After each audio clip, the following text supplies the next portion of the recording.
ওই বাড়িতে একজনকে বলবো, সে হচ্ছে আমার দিদা। আমার দিদাকে যদি তোমার কথা খুলে বলি, তাহলে নিশ্চয় দিদা রাজি হয়ে যাবে। বন্ধু,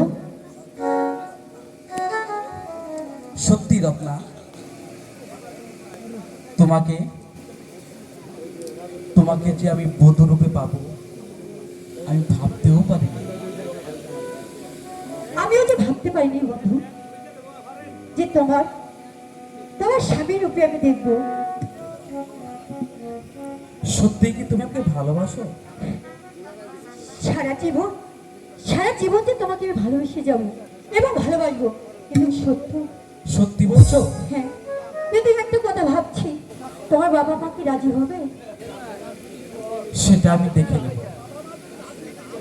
আমার বাবা মা যদি রাজি নাও হয়, পাড়ায় রাজি করো না। তবু আমি আমার ভালোবাসাকে হারাতে পারবো না। সত্যি বলছো? হ্যাঁ হ্যাঁ, যদি আমার বাবা মা রাজি না হয়, তাহলে আমি কোর্টে গিয়ে রেজিস্ট ম্যারেজ করব। তবু আমি আমার ভালোবাসাকে হারাতে চাই না। বেশ, রোমান্টিক হইতে হবে। তাহলে তাহলে তুমি আমাকে ছেড়ে বলো, তুমি কখন আমাকে ভুলে যাবে না এবং কোথাও দূরে চলে যাবে না। কখনো না। সত্যি বলছো? হ্যাঁ, সত্যি বলছি। এই আমি তোমাকে ছুঁয়ে বলছি, তোমাকে ছেড়ে আমি কখনো যাব না।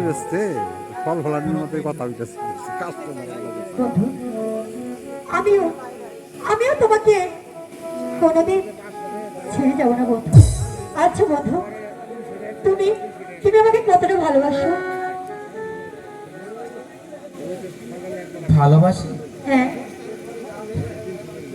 আমার জীবনের চেয়েও তোমাকে বেশি ভালোবাসি।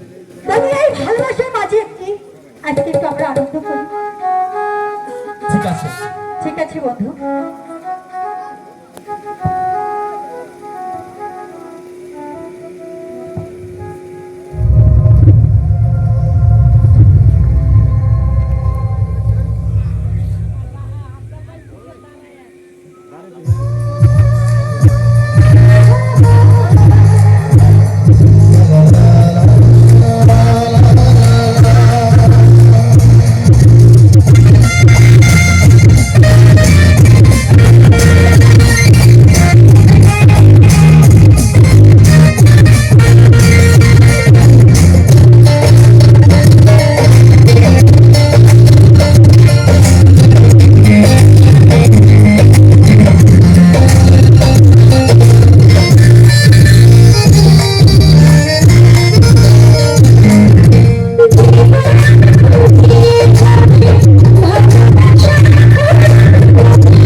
এবার চলো রত্না, অনেক দেরি হয়ে গেছে, এবার আমরা বাড়ি ফিরে যাই। ঠিক আছে বন্ধু, তাই চলো। অনন্ত চন্দ্রিমা